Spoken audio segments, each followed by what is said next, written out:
Alright, so this long segment finally हम उसके last subtopic पर आ चुके हैं, which is on the Gram Nyayalaya. Again the question has been asked from this end is a very potential topic to be asked again.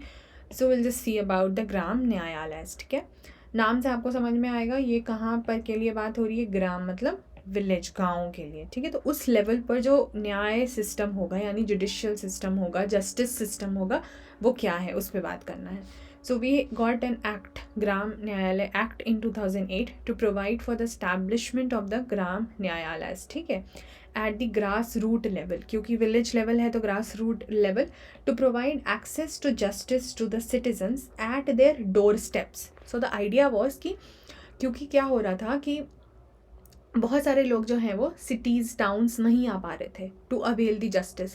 No if they were facing any problem, तो हमने कुछ effort लेने की कोशिश की कि हम कम से कम उनको उनके दरवाजे तक यानी उनके एरिया में, उनके विसिनिटी में, उनके आसपास में हम जस्टिस प्रोवाइड कर सकें and ensure that the opportunity for securing justice are not denied to any citizen due to socio-economic or any other disability.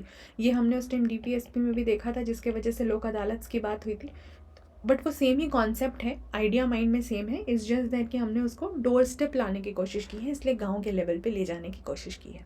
ठीक है, इसका इस्टेब्लिशमेंट कम हुआ. अब क्या हुआ कि देखिए, सेंट्रल गवर्नमेंट को ये चीज़ समझ आ रही थी कि that they needed to meet the non recurring expenditure on their establishment. इनके इस्टेब्लिशमेंट के लिए उनको ऐसे खर्चे थे जो कि क्या बोल सकते हैं, खर्चे करने थे सेंट्रल गवर्नमेंट को, क्योंकि they had targeted to set up. अब गांव लेवल पे करना है तो खूब सारा करना पड़ेगा ना, तो they had to set up more than 5,000 Gram Nyayalaya under this act. तो state governments also had to establish the Nyayalaya in consultation with the high court. ये डिसाइड किया गया कि सेंट्रल गवर्नमेंट क्या करेगी, जो भी खर्चे हैं उनके इस्टेब्लिशमेंट के वो मैनेज कर लेगी. हाई कोर्ट के कंसल्टेशन में स्टेट गवर्नमेंट स्टैब्लिश करवा देगी. तो स्टेट गवर्नमेंट सेंट्रल गवर्नमेंट दोनों का रोल हो गया. ठीक है, अच्छा, कुछ स्टेट्स ने, कुछ बड़े स्टेट्स ने ऑलरेडी सेटअप करे हुए थे the regular courts at the taluka level. अब लेकिन क्या होने लगा, ग्राम न्यायालय के ऑपरेशनलाइजेशन में ऐसा दिखने लगा कि कुछ इश्यूज बाहर निकल के सामने आ रही हैं. For example, there was reluctance of the police officials and other state functionaries to invoke its jurisdiction. कि जिनके पास अथॉरिटी होनी थी और थी भी, वो लोग उतने अच्छे से उसके जुरिस्डिक्शन को इन्वोक नहीं कर रहे थे. दे वर समहाउ रिलक्टेंट. दिख नहीं रहा था कि वो एफर्ट आ रहा है सामने से. ठीक है, जो बार है, जो बार काउंसिल रहता है, जिसको जुडिशरी देनी है, मतलब मैनेज करना है इस चीज़ें सब कुछ, उनका बहुत ही ल्यूक वार्म रिस्पॉन्स था. मतलब ऐसे ठंडा ठंडा हल्का सा. ल्यूक वार्म एक्चुअली गर्म होता है, बट स्लाइड गर्म होता है, मतलब हल्का वार्म वाटर जिसको बोलते हैं ना, ल्यूक वार्म वाटर, जैसे हम पीते हैं गुनगुना पानी. तो काइंड ऑफ इट्स लाइक कि बड़ा ठंडा गर्म का मिक्स काइंड ऑफ रिस्पॉन्स था. It was not something which was looking कि हाँ भाई हम कुछ फिक्स अच्छे तरीके से कर रहे हैं. There was non availability of notaries and stamp vendors. अब फॉर्मल आपको पेपर वर्क के लिए, डॉक्यूमेंट्स के लिए तो you need notaries and the stamps लगाने के लिए. ठीक है, वो सब नहीं थे. Concurrent jurisdiction of the regular courts, जो बाकी कोर्ट्स है, रेगुलर कोर्ट है, बहुत सारी चीज़ें उनके जुरिस्डिक्शन में भी आ जा रही थी और ये लोग भी हैंडल करने की कोशिश कर रहे थे. तो कॉन्करेंट्स हो जा रहा था, एक साथ पढ़ना था, तो कॉन्फ्लिक्ट होना था. तो फिर क्या हुआ कि 2013 में एक कॉन्फ्रेंस जो हुआ chief justice and high courts का एंड मतलब हाई कोर्ट के चीफ जस्टिस का एंड सीएम्स का, स्टेट के सीएम्स का, ये पूरी एक कॉन्फ्रेंस बैठी. वहाँ पे ये सारे इश्यूज़ जो ग्राम न्यायालय से रिलेटेड दिख रहे थे उनको डिस्कस किया गया.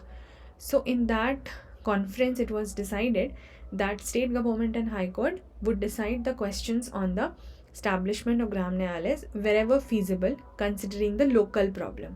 कि अब जब वो सेटअप करने की सोचेंगे ग्राम न्यायालय को, तो they will have to consider the local problems also, क्योंकि हर जगह की प्रॉब्लम एक जैसी नहीं होगी. लोकल लेवल पर है ना, तो उसको अब यूनिफॉर्म तरीके से नहीं अप्लाई कर सकते. तो इसीलिए क्या करेंगे कि जहाँ जहाँ की लोकल प्रॉब्लम है, जैसी जैसी सिचुएशन है, उसके बेसिस पे अब ये लोग स्टैब्लिश करेंगे.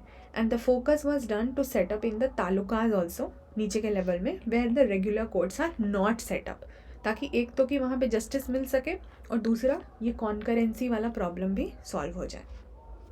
फिर बात हुई रीजंस फॉर एस्टैब्लिशमेंट, क्यों हमें लगा कि करवाना है. सो फर्स्टली तो वही था that the poor and the disadvantaged has felt this problem of access to justice. We know about it. फिर article 39A of the constitution, if you remember, free legal aid वाली जो हमने पहले भी देखा हुआ था, I have shown you in the previous videos. Now some of the past measures that had been taken by the government to strengthen the judicial system, लिए गए हैं पास्ट में भी स्टेप्स, ऐसी बात नहीं है, but it was felt that it needed to be strengthened even further. अब और ज़रूरत है, ठीक है, उसके लिए कुछ मेजर्स लिए जाएंगे, जैसे कि लिए गए भी, जैसे कि सिंप्लीफिकेशन ऑफ प्रोसीजरल लॉज. कि प्रोसेस जो है ना पूरा, वो इतना कॉम्प्लेक्स हो जाता है at times to get the justice. See, somebody belongs to the legal background, उनके लिए तो ठीक है, लेकिन जिसको नहीं समझ आ रहा है, जिनको नहीं पता, वो क्या करेगा. तो उस सेंस में हमें सिंप्लीफिकेशन की ज़रूरत है. Then there you know what we also need is the various ideas. जो अल्टरनेट डिस्प्यूट रिड्रेसल सिस्टम है, उसकी ज़रूरत पड़ी तो वो भी एज अ मेजर बाहर निकल के आया. लोक अदालत कंडक्ट होने लगे, तो वो सारी चीज़ें जो हैं हो ही रही थी, ठीक है. फिर लॉ कमीशन का एक रिपोर्ट रहा, उसमें उन्होंने भी रेकमेंड करा कि ग्राम न्यायालय इस्टेब्लिश होने चाहिए, so that speedy, inexpensive and substantial justice is provided to the common man. तो उनके ही रिकमेंडेशन पे ब्रॉडली ग्राम न्यायालय एक्ट 2008 में आया, ठीक है. And then it was set up in the rural areas, ताकि हम डोर स्टेप जस्टिस को दे पाएँ. फीचर्स क्या हैं ग्राम न्यायालय के?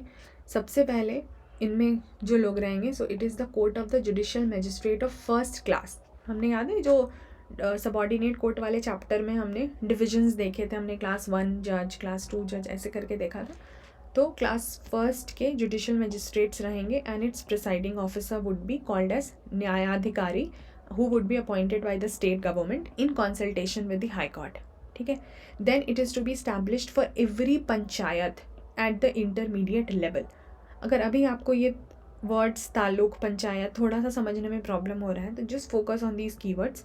Very soon when we move to discuss the local government, I discuss with you the stages also, जो hierarchy है, और वन आफ्टर द अदर जो लेवल है, तो आपको वो इंटरमीडिएट लेवल, टॉप, मिडिल, वो सब समझ आ जाएगा, ठीक है. बस अभी के लिए पंचायत आप समझ लो एट द इंटरमीडिएट लेवल, हर पंचायत के लिए. और अगर छोटा गाँव है मान लीजिए, तो ग्रुप ऑफ पंचायत के लिए इन अ डिस्ट्रिक्ट, और वेयर नो पंचायत, ठीक है, एट द, अगर कहीं पर इंटरमीडिएट पंचायत नहीं भी है, तो उस जगह के लिए भी हम स्टैब्लिश करेंगे. जो प्रिसाइडिंग ऑफिसर होंगे वो जुडिशियल ऑफिसर्स रहेंगे and they will get the same salary as the first class magistrate under the high court.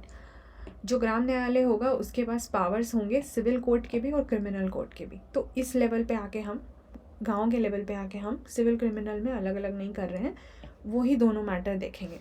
Seats of the Gram Nyayalaya will be the head quarter of intermediate panchayat, यानी वो जो पंचायत होगा उसका जो हेड क्वार्टर होगा वहीं पर जुडिशरी भी बैठेगी, ठीक है. फिर वो लोग जब जब ज़रूरत होगा विलेज जाएंगे, वहाँ पे वर्क करेंगे, केसेस को डिस्पोज करेंगे, काम ख़त्म करेंगे. ग्राम न्यायालय के जो भी केसेस होंगे, ठीक है, cases, claims, disputes etcetera, which are specified in the first schedule and second schedule of the act. तो ग्राम न्यायालय जो केसेस हैंडल करेगी या डिस्प्यूट्स हैंडल करेगी, वो वही सब होंगे which are mention in the first and second schedule to the act. कौन सा एक्ट? ये वाला एक्ट, ग्राम न्यायालय एक्ट 2008, ठीक है, क्योंकि उसी के तहत ये फॉर्म हो रहे हैं ना, उसी के तहत वो इस्टेब्लिश हो रहे हैं. Also the central government and the state government has got the power to amend the first and the second schedule of act as per their respective legislative competence, ठीक है. तो दोनों के पास ये अधिकार हैं, क्योंकि ये क्या हो जाएगा, अब आप समझिए. You know about the seven schedule to the constitution of India. इसका 7 शेड्यूल नहीं बात कर रहे हैं, एक्ट का नहीं, जिसमें हम 3 लिस्ट्स की बात करते हैं, union list, state list and concurrent list. तो सेंट्रल लेवल की अपनी अलग लिस्ट है, जिस पर सेंट्रल जो लेजिस्लेचर है वो लॉज बना सकती है, स्टेट्स का अपना है, और कॉन्करेंट में दोनों बना सकते हैं. तो based on their own legislative competence, कि कुछ मैटर्स जिस पे सेंटर बना रही होगी, जिस पे उनको बनाना होगा, कुछ जिस पे स्टेट को बनाना होगा, तो उसके अकॉर्डिंग वो फर्स्ट और सेकंड शेड्यूल जो एक्ट का है उसमें कुछ चेंजेस ला सकते हैं. And that is why we have the power lying with both the central and the state government in this case, ठीक है. The Gram Nyayalaya will follow the summary procedure in the criminal trial, ठीक है. ये आपको ध्यान रखना है कि जो भी मतलब जैसे कि हमने ये चीज़ पहले भी देखा है कि जो कॉम्प्लेक्स और लेंथी प्रोसीजर्स हो जाते हैं उससे हमें बचना है इन दी ऑल्टरनेटिव डिस्प्यूट रेजोल्यूशन, नहीं तो फिर वो रेगुलर कोर्ट जैसा काम हो जाएगा. तो मान लीजिए कि कोई क्रिमिनल मैटर है, उसका रेगुलर कोर्ट में जो प्रोसीजर चल रहा होता है उसका एक समराइज्ड वर्जन उस प्रोसीजर को वो लोग यहाँ क्रिमिनल ट्रायल में फॉलो करेंगे। सिविल कोर्ट्स का भी पावर है इनके पास, हमने देखा, we have seen that it has got the power of both the civil and the criminal court. Civil court के मैटर में जो भी मॉडिफिकेशंस की ज़रूरत है या स्पेशल प्रोसीजर्स लाने की ज़रूरत है वो सब करके वो उसको सॉल्व करेंगे। They will also settle the disputes by bringing conciliation between parties obviously. They will follow the summary procedure for execution of its judgement and order. ठीक है, जो भी प्रोसीजर इन जनरल दूसरे कोर्ट्स में लेंदियर फॉर्म में use होता होगा उसका एक समरी कॉन्सेप्ट वो यहाँ पे यूज़ करेंगे so that we avoid the delay. पर Gram Nyayalaya is not to be bound by the rules of evidence provided in the Indian Evidence Act, क्योंकि इस एक्ट के तहत भी ना फिर इसके अपने प्रोविजंस हैं और अपने कॉम्प्लिकेशंस हैं कि क्या चीज़ एविडेंस मानी जाएगी, किस तरह से मानी जाएगी, क्या चीज़ नहीं मानी जाएगी, किसका कौन सा हिस्सा माना जाएगा, मतलब कॉम्प्लेक्स है इन शॉर्ट। तो फिर वही बात है कि हमें उस पर्पस को ही हटाना है कि जो चीज़ रेगुलर कोर्ट में होती है अगर वो सब हम ये सब जगह पे भी करने लगेंगे तो what will be the difference. So Indian Evidence act के तहत में जो भी रूल्स ऑफ एविडेंस फॉलो होते हैं वो यहाँ पर नहीं मतलब होंगे, you know they will not be bound by this, हम इसमें ये प्रॉब्लम रखेंगे ही नहीं। Then how will they you know determine their things, so they will be guided by the एक तो हाई कोर्ट के rules and the principles of natural justice, जिस पे हम पहले एक बार किसी पुराने वीडियो में बात कर चुके हैं। तो नेचुरल जस्टिस के प्रिंसिपल पे ये बात करेंगे, लेकिन जो इंडियन एविडेंस एक्ट का सिस्टम है उस पर नहीं जाएंगे। The appeal in the criminal cases, मान लीजिए ग्राम न्यायालय ने कोई डिसीजन लिया इन एनी क्रिमिनल मैटर, उसके अगेंस्ट अगर अपील करना है so it will lie to the court of session. याद है सेशंस कोर्ट हमने देखा था, सबऑर्डिनेट कोर्ट वाले चैप्टर में हमने सेशंस कोर्ट देखा था। तो it will lie to the sessions court which shall be heard and disposed of within 6 months, ठीक है, from the date of filing such appeal. अगर किसी को याद नहीं आ रहा है, ऐसे तो कुछ ही लेक्चर्स पहले देखा है हमने, याद होना चाहिए क्योंकि हमने ये चीज़ यहाँ बात की थी ना, हाई कोर्ट के नीचे ये जो सबऑर्डिनेट कोर्ट का स्ट्रक्चर है, in that we saw that the sessions जज कोर्ट है वही क्या मैनेज करते हैं जो भी क्रिमिनल मैटर्स हैं। ठीक है, इसीलिए वो वाला पॉइंट इंपॉर्टेंट है कि जो भी क्रिमिनल मैटर्स का चीज़ रहेगा वो सेशंस कोर्ट के पास जाएगा। ठीक है, और 6 महीने के अंदर उसको डिस्पोज कर देना है। सिविल कोर्ट का जो मामला है, मतलब सिविल मैटर्स का जो मामला है, अगर उसके अगेंस्ट अपील करनी है तो वो डिस्ट्रिक्ट कोर्ट में जाएगा, क्योंकि वही डिस्ट्रिक्ट लेवल पर मतलब हाई कोर्ट के नीचे हायर अथॉरिटी है। And a person accused of an offence may file an application for plea bargaining. अगर उनको लगे कि नहीं मुझे किसी तरीके का बार्गेनिंग चाहिए, कोई प्ली उनको देना है, तो उसके लिए एप्लीकेशन जो है वो फाइल कर सकते हैं। ठीक है, तो ये सारी चीज़ें हो गई जो कि हम ग्राम न्यायालय को लेके हमारे लिए डिस्कस करना इम्पोर्टेंट था। So with this we are done with the discussion on Gram Nyayalaya, and with this we are also done with the discussion on जो भी जैसे आपके किताब में चीज़ें दी गई हैं। ठीक है, रीजंस, फीचर्स, ये सब तो खैर हमने कर ही लिया, एस्टैब्लिशमेंट ये सब हमने कर लिया। तो ये जो सबऑर्डिनेट चैप्टर वाला चैप्टर है वो पूरा ख़त्म है। इसका अगला चैप्टर जो दिया हुआ है ये तो खैर स्पेशल प्रोविजंस दिए गए हैं, लेकिन इसके ना पहले 36 चैप्टर के पहले, ये था 36। ठीक है, इसके पहले जो दिया गया है ये भी जुडिशरी रिलेटेड ही एक चीज़ है, which is about the tribunals. Although है इसमें एडमिनिस्ट्रेटिव ट्राइब्यूनल्स एंड बाकियों पर बात, लेकिन है ये सेमी जुडिशियल मतलब क्वाजी जुडिशियल ऑर्गेनाइजेशन। तो हम इसको भी साथ में कवर कर लेंगे ताकि हम जुडिशरी रिलेटेड जो भी मैटर्स को समझ पा रहे हैं हम एक ही साथ उसको ख़त्म कर ले रहे हैं। ठीक है, so I will see you guys in the next video. लेकिन अभी के लिए हमने ये टॉपिक ख़त्म कर लिया, सबऑर्डिनेट कोर्ट्स का मैटर ख़त्म है। चलिए, I will see you guys then, bye bye, take care.